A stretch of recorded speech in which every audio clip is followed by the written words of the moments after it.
ప్రస్తుతం ఆంధ్రప్రదేశ్లో నడుస్తున్నటువంటి రాజకీయ పరిస్థితులను ఒకసారి మనం అవలోకనం చేసుకుంటే చాలా దుర్మార్గంగా చాలా అబద్ధపు ప్రచారాలు జరుగుతూ ఉన్నాయి. ముఖ్యంగా సన్నిధి గొల్ల అంశం తీసుకుంటే ఏదైతే 1996 సంవత్సరంలో చంద్రబాబు నాయుడు గారు ముఖ్యమంత్రిగా ఉన్నప్పుడు ఆ రోజు ఉన్నటువంటి అర్చకులు యొక్క సన్నిధి గొల్ల మిరాసి విధానాన్ని తొలగిస్తూ చేసినటువంటి విధానం ద్వారా ఆ యొక్క సన్నిధి గొల్ల కుటుంబీకులు చాలా ఇబ్బందులకు గురి అయినటువంటి పరిస్థితి ఉండింది.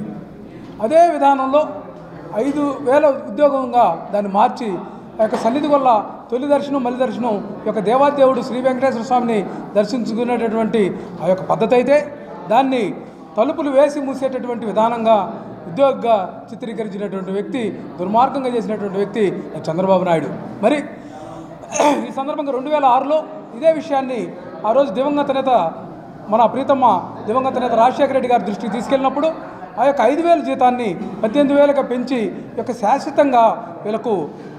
శాశ్వతంగా ఏదైతే వంశపారంపర్యంగా హక్కు కల్పించడానికి కృషి చేస్తానని హామీ ఇవ్వడం కూడా జరిగింది.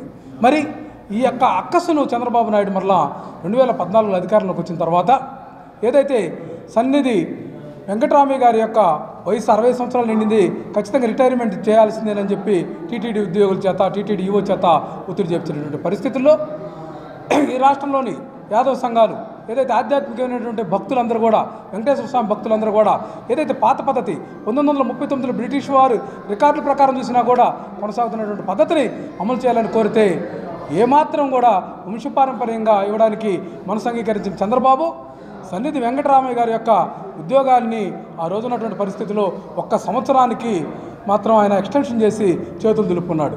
కానీ ఈ విషయాన్ని మరలా చంద్రబాబు నాయుడుతో ఇది సాధ్యమయ్యే పని కాదు, ఆయన మనస్తత్వం వేరేగా ఉంది. తిరుపతి చరిత్రను కూడా ఉటంకించి ఈయన యాదవుల పట్ల దురుసుగా దుర్మార్గంగా యొక్క కుట్రకోణంగా చేస్తున్నటువంటి విధానాన్ని నిరసిస్తూ జగన్మోహన్ రెడ్డి గారు పాదయాత్రలో కలిస్తే ఈ యొక్క యాదవ సంఘాలు కానీ ఈ యొక్క జనం కానీ కలిస్తే దానికి జగన్మోహన్ రెడ్డి గారు హామీ ఇచ్చారు. నా ప్రభుత్వం ఏదైతే వైఎస్ఆర్ కాంగ్రెస్ పార్టీ ప్రభుత్వం వచ్చిన వెంటనే ఈ యొక్క సన్నిధి గొల్ల అంశాన్ని ముఖ్యమైనదిగా తీసుకొని వంశపారంపర్య హక్కు కల్పిస్తానని చెప్పాడు. చెప్పిన మాట ప్రకారమే జూన్ 11, 2020న కేబినెట్ తీర్మానం చేసి జీవోని ఇష్యూ చేసి ఈ యొక్క వంశపారంపర్య హక్కు కల్పించినటువంటి ఘనత జగన్మోహన్ రెడ్డి గారికి దక్కుతుంది. మరి బీసీల పట్ల చంద్రబాబు వైఖరి చూస్తే గతంలో ఎన్టీ రామారావు అయితే చాలా వరకు సీట్లు ఇచ్చి ప్రోత్సహిస్తే ఆ సీట్లన్నింటిని కూడా దాన్ని ఖాళీ చేయించి బీసీల సీట్లు వేరే వాళ్ళని కూర్చోబెట్టినటువంటి పరిస్థితి చంద్రబాబుది. 2014లో ఎన్నికల సమయంలో బీసీలు హఠాత్తుగా గుర్తుకొచ్చి 24 అంశాలతో కూడినటువంటి బీసీ డిక్లరేషన్ ప్రకటించి ఒక్క అంశాన్ని కూడా అమలు చేసినటువంటి పాపాన పోలేదు.